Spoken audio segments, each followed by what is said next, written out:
Hi all welcome back to my channel. ನಾನು ಬಂದಿರೋದು ಮತ್ತೊಂದು ರೆಸಿಪಿಯೊಂದಿಗೆ. ಅದೇ ಫ್ರೆಂಚ್ ಫ್ರೈಸ್ ಹೆಂಗೆ ಮಾಡೋದು ಅಂತ ನೋಡೋಣ ಬನ್ನಿ.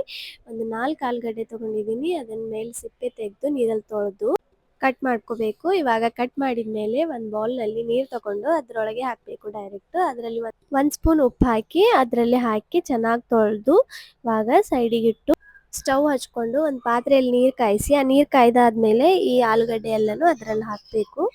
ಒಂದು ಅರ್ಧ ಸ್ಪೂನ್ ಉಪ್ಪು ಹಾಕಿ ಚೆನ್ನಾಗಿ ಕುದಿಸ್ಬೇಕು. ಆಲೂಗಡ್ಡೆ ಸಾಫ್ಟ್ ಆಗೋವರೆಗೂ ಕುದಿಸಿ ಮತ್ತೆ ಅದು ನೀರಿಲ್ದೇನೆ ಚೆನ್ನಾಗಿ ಸೋಸಬೇಕು.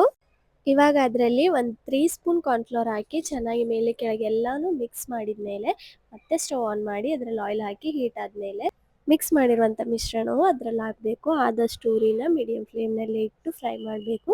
ತುಂಬ ಚೆನ್ನಾಗಿ ಬರುತ್ತೆ, ಕ್ರಿಸ್ಪಿಯಾಗಿ ಕೂಡ ಇರುತ್ತೆ. ಸೇಮ್ ಟು ಸೇಮ್ ನಾವು ಹೊರಗಡೆ ತಿಂದರೆ ಹೆಂಗಿರುತ್ತೆ ಅದೇ ರೀತಿ ಟೇಸ್ಟ್ ಬರುತ್ತೆ. ಈಗ ಇನ್ನೂ ಟೇಸ್ಟಿ ಮಾಡೋಕ್ಕೆ ನಾನು ಚಿಟಿಕೆ ಖಾರ, ಚಿಟಿಕೆ ಉಪ್ಪು ಹಾಕಿ ಚೆನ್ನಾಗಿ ಮಿಕ್ಸ್ ಮಾಡಿ ಇವಾಗ ಟೊಮೆಟೊ ಸಾಸ್ ಜೊತೆ ಸರ್ವ್ ಮಾಡೋದೆ. ತುಂಬ ಚೆನ್ನಾಗಿರುತ್ತೆ, ಟೇಸ್ಟಿಯಾಗಿ ಕೂಡ ಇರುತ್ತೆ. ನೀವು ಕೂಡ ಮನೆಯಲ್ಲಿ ಒಂದ್ಸತಿ ಟ್ರೈ ಮಾಡಿ ಹೆಂಗಿತ್ತು ಅಂತ ಹೇಳಿ. ಮತ್ತೆ ನೆಕ್ಸ್ಟ್ ವಿಡಿಯೋದಲ್ಲಿ ಸಿಗ್ತೀನಿ. ಅಲ್ಲಿವರೆಗೂ ಬಾಯ್.